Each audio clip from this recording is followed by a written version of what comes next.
Welcome, everyone, to the L7C podcast, UFC edition. Today, we are going to be talking some UFC with our UFC expert, Mr. Chuck Marlowe. How are you doing today, sir? I am doing fantastic. Got a fight card tomorrow.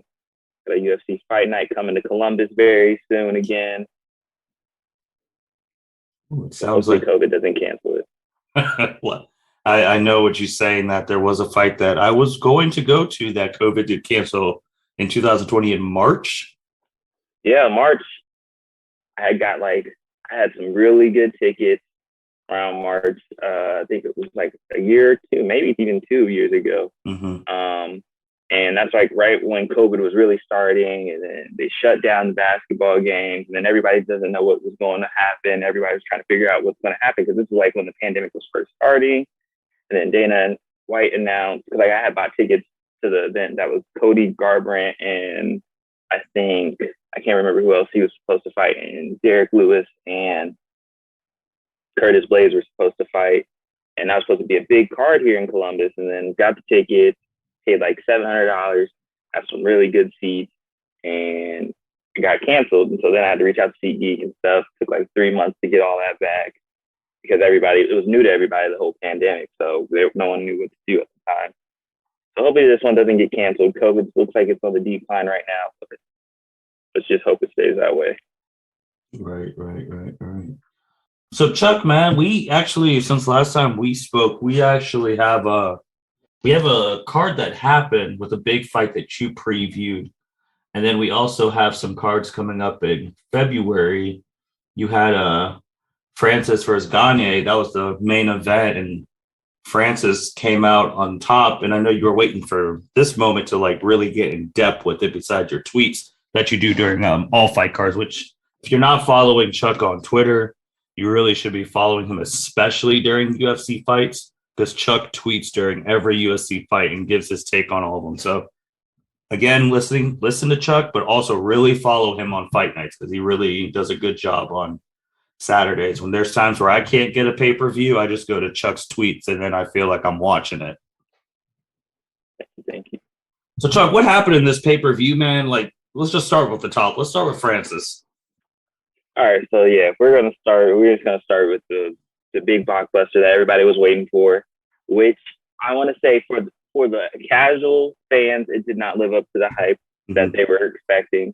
But for the MMA fans, like the true understanders of the fundamentals and what MMA really is, which is mixed martial arts, which is a full incorporation of kickboxing, wrestling, grappling, jiu-jitsu, Muay Thai. That's what type of fight it was. So when you really get down to it, Francis was gassed. I mean, he was fighting with the torn MCL, as he said later on in the press conference. That's why he came out with the knee pads on. And he did what he was supposed to do. He didn't sit there and gas himself out. He didn't exert too much energy because he's a big guy. He has a lot of muscle, so his muscles will tire out more from going crazy and getting in a bunch of different all-out banging in the booth moments and then they're brawling. He can't fight that type of fight with Ciryl because Cyryl's going to have longevity. He did what he was supposed to do. He put his weight on him. He's the heavier guy in this situation. And he just wrestled him. He out-wrestled him. He showed his raw strength that he has. I mean, you see that he had a good double leg takedown where he picked him up and slammed him. And he just showed that he's Francis for a reason. That body that he has is what makes him an elite heavyweight fighter. And he wrestled and he out-wrestled Ciryl. And for Ciryl, I just think he wasn't as explosive. And he let the weight of Francis start to tire him out. And he got gassed out because he wasn't used to wrestling as much as he would for his other opponents. He's still a very good ground game opponent, but I think that Francis' raw strength is what overpowered him because Ciryl doesn't have the same amount of strength. He's strong and he's built and he's stout, but he just ultimately got beat. Because if you look at it, he landed 79 of 107 of his total strikes, which is 74%. That's a high clip. Francis was 71 for 139, which is 51%. He was beating him on the feet, which was anticipated. But when it got down to it, it was the takedowns. Francis was 4 for 5. Cyryl's never been taken down before. So he landed 80% of his takedowns, and he just fully got on top of him, and he just dominated the fight with ground control time. And so that's exactly what he needed to do. He fought in the game plan, and he won the fight and retained his belt. But if you want to get into the antics that happened afterwards, where Dana didn't want to stay in the ring, didn't put the belt on him. Yeah, what was up with that? So obviously, Dana still has his beef with Francis. It's made very apparent. He's a child. He rules the UFC kind of like a tyrant, unfortunately. If you're not his favorite guy or his favorite fighter, and you outspeak and you speak out and you don't want to show that you're satisfied with being in the UFC, he's not going to like you. So he just does these little childish things, like not putting the belt on him. He put the belt on Figueiredo earlier that night, but he didn't stay in for the main event to put the belt on his heavyweight champion. It shows where his feelings really are in the situation. So with that type of situation, what would Francis, because now he has an MCL injury, he's getting surgery, right? Yeah, he's going to get that repaired. If not, I think he might have already gotten the surgery, and he might be rehabbing right now. So he's going to be out for a little bit. So if you're Francis and your boss isn't really messing with you like that, even though you like spoke out, you've done nothing like wrong per se. You've never brought like been a negative influence on anyone or negative light into like the UFC. Like, what do? Do you just stay, or like, do you think about going elsewhere? Or so right now he's in a great position because he just won and he beat the top guy that Dana White thought could beat him, and hopefully Dana White could have marketed to the UFC. So he's in a great leverage position. He has an outlet right now with Tyson Fury. They're talking about maybe doing a boxing match. I can make him millions of dollars. Obviously, you see UFC and boxing. Fighters always fighting now, doing their own promotions, and they end up getting a lot of money and paid out for it. He can definitely pursue that avenue, make a bunch of money. He can chill for the rest of his life, kind of like Conor. But I'm not saying he's Conor status with the level of fighting. He hasn't defended his belt enough to even be at that level yet. But I think he has a great leverage position to be like, okay, well, Dana, you don't want to pay me. Then all right, I'll go get paid somewhere else. But also, you have to think about it. Dana already did an interim belt when he wasn't fighting for like 6 or 7 months because he was rehabbing an injury or something like that. And I just think that Dana White would do something like that again, where he would do an interim belt because he wants someone else that's not Francis holding the belt.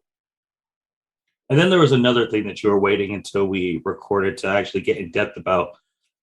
Of course, Jon Jones had to talk after the fight. And Chuck, would you say, like, the tweet made it sound like he's not worried about any of these guys and that he can beat him in a couple seconds. And you said you were going to elaborate when we recorded. So what did Jon mean by his tweets, and what were you thinking? So when I saw his tweets initially, I'm like, okay, typical Jon Jones. I think he wants to be out there. He wants to be fighting. I think he's at a point in his career where a lot of fans and a lot of people are like, all right, well, enough talk, get out there and go do something. I still don't know what position he's in right now with Dana White and everything and his recent legal troubles. So I don't know how long till we see him fight or if we ever see him fight again. So I think for him, I think it's kind of just hurting not being in competition and not fighting out there and hearing all the noise and banter of, oh, Jon Jones, you better watch out. Oh, Jon Jones, this guy would defeat you if you were in heavyweight. Jon Jones can't come to heavyweight. So he just wants to respond to all the people and all the doubters and all the talkers. Personally, I think he just needs to keep his head down, keep training and doing what he's doing.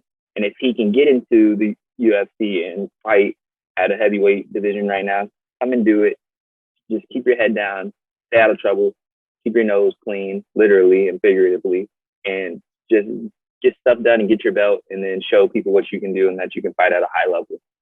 Is the only thing holding him back the training, or is he still in the legal stuff with that alleged DV? So I think he's more still in legal trouble. I know that everything got dropped down because it was his wife, and she was kind of like, all right, yeah, I want the charges dropped and everything. I think it's kind of some more minor stuff I have to look more deeper into, but I think that he's still just kind of in at edge with Dana, because Dana's like, dude, I need you to stop getting in trouble. I need you to keep your head screwed on straight so that way I can market you. Another thing I was going to say, though, is I just think it's more at a point where people are like, actions speak louder than words. They want to see something. They want results. They don't want same empty promises. They want to see you actually come out there and do something and just keep on speaking on it.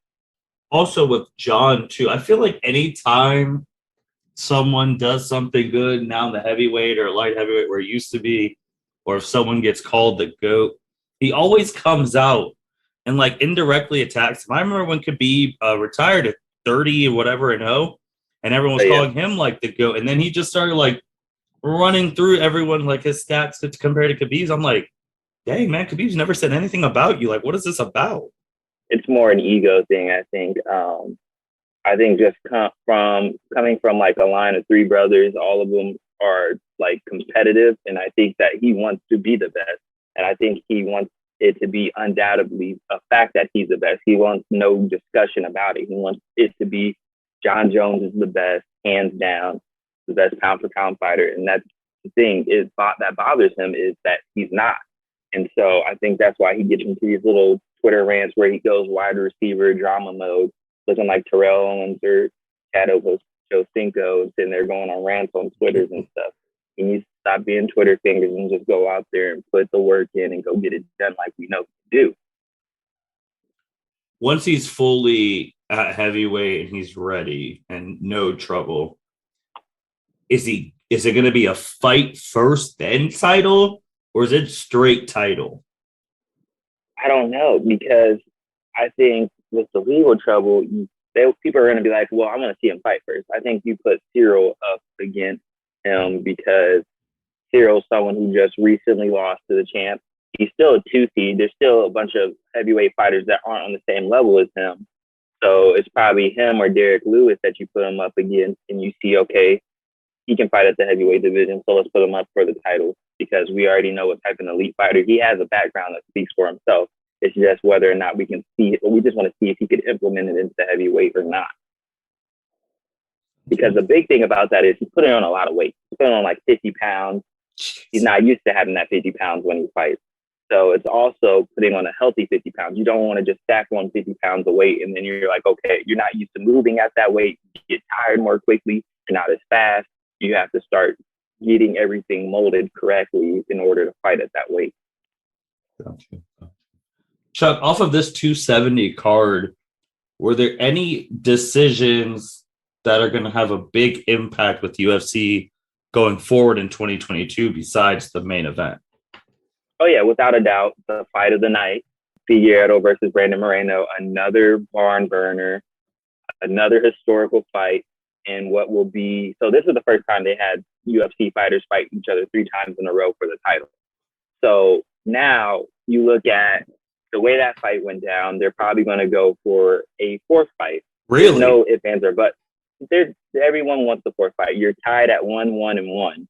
So okay. Yeah, they want the tiebreaker, because this is the ultimate tiebreaker for it all. And everyone wants a clear-cut winner, because even when you look at that fight that they just had, you don't really have a clear-cut winner. Figueiredo had a very slight edge in that fight. You could have gave it to either fighter in that fight, but Figueiredo ultimately had the takedown advantage, which kind of helped him out right there in the end, because he had the control time on the ground, and that helped him out. Because I think if you look at it, I think Moreno landed 106, 260 for 41% to his 95, 178. But his significant strikes, and he had more knockdowns, he had more stumbles, he had takedowns. So I think, because I don't even think Moreno had a knockdown. I think Figueiredo had 3 knockdowns to his 0. So you had to look, he had the slight edge just off of power and off of the impact that he had in the fight. So he had the slight edge in the win. So I can't wait to see these guys go for the 4th fight. They want to probably do it in Brazil or Mexico. I think they're going to actually do it in Mexico, but I wanted to see if they would put it on the Charles Oliveira card versus Gaethje in Brazil. I anticipate something like that being announced soon. So we'll see. I think that's going to be a great 4th fight, and it'll be the one to finally end it for all, unless they tie again. So with them getting a 4th fight, couldn't that be, I know names maybe for mainstream people, like casuals, they're not big enough, but a 4th fight when you're tied 1-1-1, isn't that enough to main event a card? Like, your guys are the headliners. Definitely, that's enough to main event a card. But I think because you still have casuals. You still have people who don't really understand combat sports. So they don't really understand the magnitude of these two fighters right here, because this is something that's never happened in this promotion ever before. Mm-hmm. At least even in a mixed martial arts world, you've never seen four fight. You've barely ever seen you've never seen a third fight before. So this is something that's going to be groundbreaking moving forward, because if you have fighters have stuff like this happen again, then it's just going to be more box office hit. You know it's going to sell without a doubt, because it's an electrifying fight 3 times. Right. Well, that's really nice. That's really good. Any other of these fights besides those 2 fights that are like impactful for the rest of the year? One that I wanted to take a look at was Michael Morales versus Trevin Giles. Mm-hmm. Michael Morales, really young, really raw. I think he's 22, 23 years old, like same age as me. Yeah, actually, matter of fact, I think he's 21. Very young, very raw. I just see a lot of potential for someone coming in there so young. So that's just a name I wanted to throw out there for people to just keep an eye out for. His UFC debut, went in there, got the knockout, and just really someone to look forward to watching fight. Looks like he's 13-0 from Ecuador. Yeah, he's 21. He'll turn 22 this June. Yeah, young fighter out there getting in UFC debut and really just showing the world what he is. You're in a main card for your UFC debut and you're 13-0. The sky's the limit for him right now. Someone definitely I wanted to take a look at. Wow. Keep an eye out on Michael Morales, guys. 21 years old. Jeez. And he won on a first round TKO. Yeah. What got clipped, what weight class? What weight class is he in? He's in the welterweight. Okay, welterweight. Okay. So look for him fighting like the Colbys and all of them. Okay. Check any of these other fights before we move on to stuff that's happening in February? No, none on that one anymore. So Chuck, man, there's some things going down actually in February. Go ahead and talk about them. So right now, tomorrow we have a card, Hansen versus Strickland. It's a smaller card. It's one that not too many people are going to probably watch, but it still should have some fighters to look out for, some UFC debuts and some younger people trying to just make some moves up in the weight divisions and move in the rankings a little bit. And some people trying to earn some numbers next to their name. One that I'm excited for is Tresean Gore versus Brian Battle. Tresean Gore, if you would have saw him on The Ultimate Fighter, the recent season, I think he's going to be explosive. I'm happy to see that he's in the UFC out there about to get his shot and just go and get things done. Not too much else really that on that card that I can speak on too much besides Jack Hermanson and Sean Strickland. It's the number 6 versus number 7 in the middleweight division. So it'll move either one up and one down, and then maybe move one into potential fighting against like a 2 or 3 seed, and maybe moving up to try and get into the number 1 contender to fight for the belt after Adesanya and Whitaker. Which that will be the main event the day before the Super Bowl? Yes, it will be. So Saturday, February 12th, so the night before the Super Bowl, there'll be that fight going on in the Toyota Center in Houston. So they'll fight for the second time, which I am looking forward to. I'm anticipating some violence in that fight. I don't know why, but I just think that it's going to be some true violence. I think Robert Whitaker wants to really go out there and get his belt back. He took some time.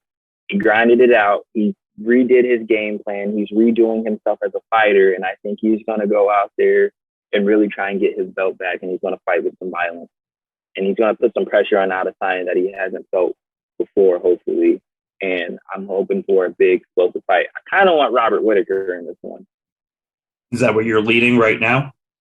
Yeah, right now I'm leaning towards Whitaker. I just see them trying to maybe move something forward and trying to elevate for number 3, so that way they can get another third fight and see where they can go from there.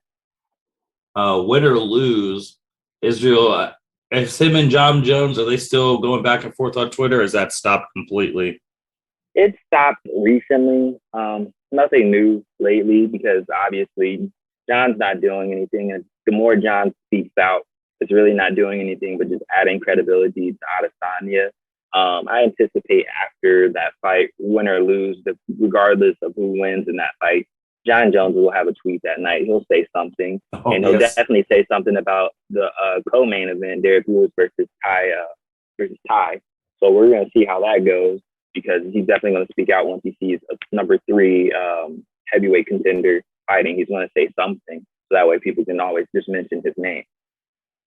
So you have that the day before the Super Bowl, great planning, dinner on that. Then you have you got Dos Anjos versus, both of their first names are Rafael?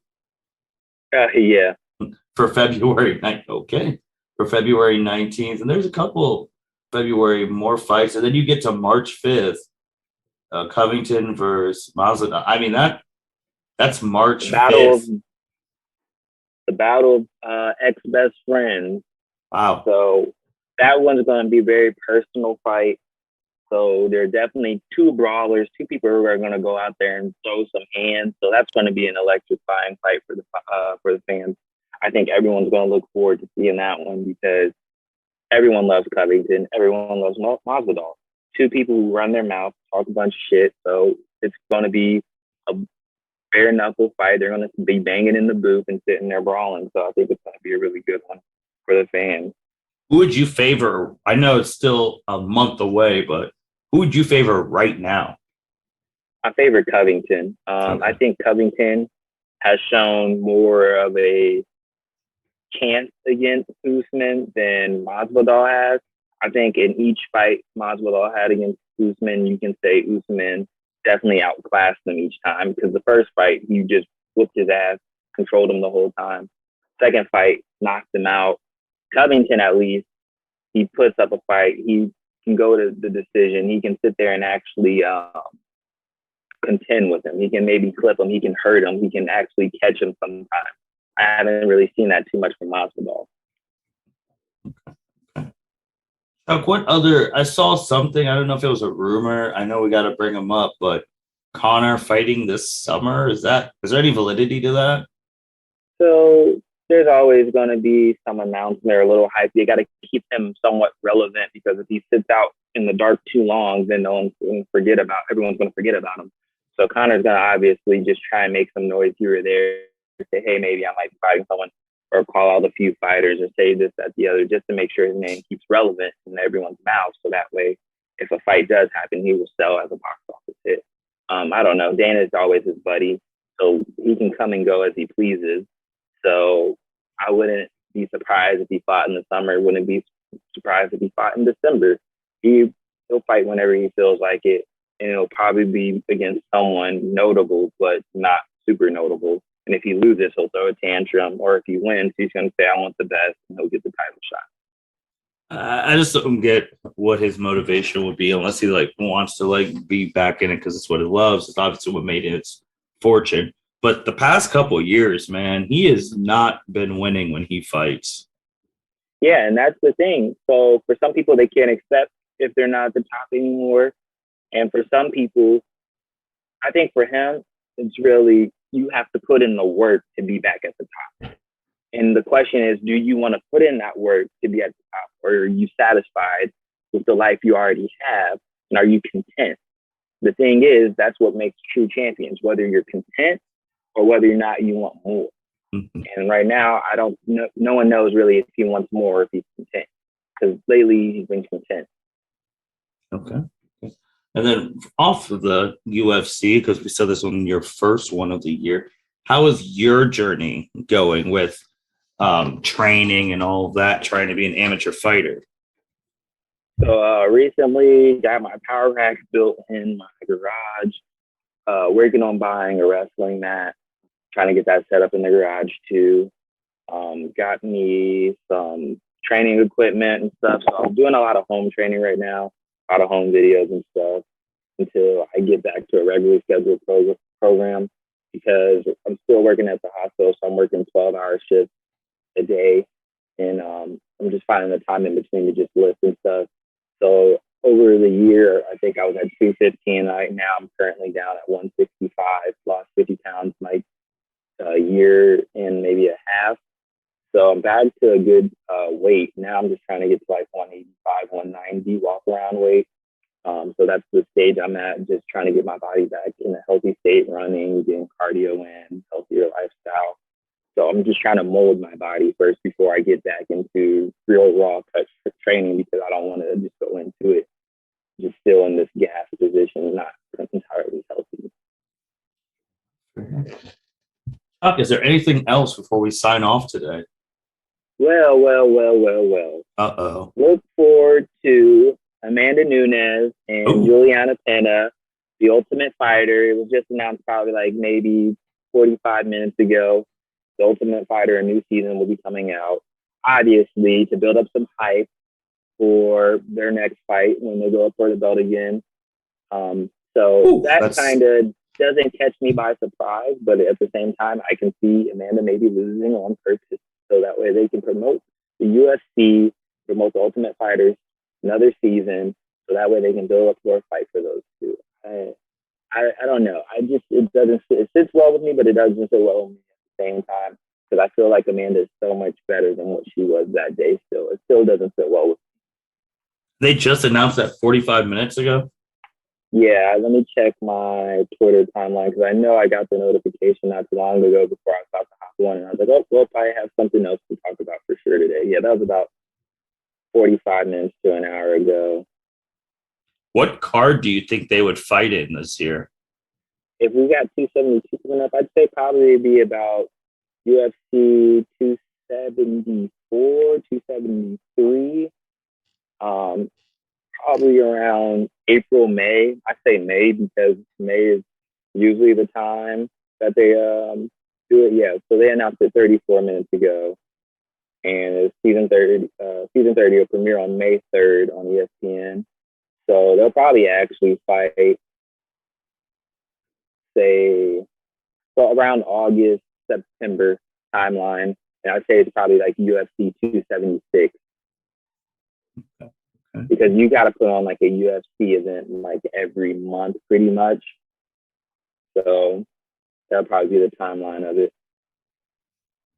Anything else? No, that's all I got for right now. Just look out for all these new no-name fighters coming in. A lot of people on their grind to the UFC. Look out for Matt Miller when he comes and fight in Columbus. Hometown favorite. I'll be rooting for him. Hopefully go to his gym soon out here in Dublin. With that being said, thank you, Chuck, for being our UFC expert. Thank you, everyone, for listening to the L7C podcast. Again, during pay-per-views, UFC fight cards, make sure you follow Chuck on Twitter. Like I said earlier, I know sometimes buying those things could be a hassle, driving somewhere to go watch it, or even trying to watch by other means could be a hassle because of streaming issues, internet issues, all that. So if you can't do any of that, get on Twitter. Chuck, what's your handle? Chuck the Duck MMA. Reach out to me on Twitter. If you're having trouble with the fight or anything, or trying to keep up with it, just DM me. I can help you, keep you up to date on everything, and give you the latest feed. Chuck does a really good job updating. There are times where I'm just like, oh, man, I got to wake up early on Sunday, not going to make it. I don't even check SportsCenter to see who wins the fights. I go to Chuck's tweets and then follow from the fights I didn't get to watch up to the main event if I didn't make it through the night. So I'm telling you, guy does a really good job on Twitter with that. And yeah, with that being said, thank you everyone for listening to the L7C podcast. Signing out. Thank you for listening to this episode of the L7C podcast. Be sure to like, rate, review, and subscribe to the channel. Follow us on all social media platforms, and we'll be talking to you guys soon. Take care.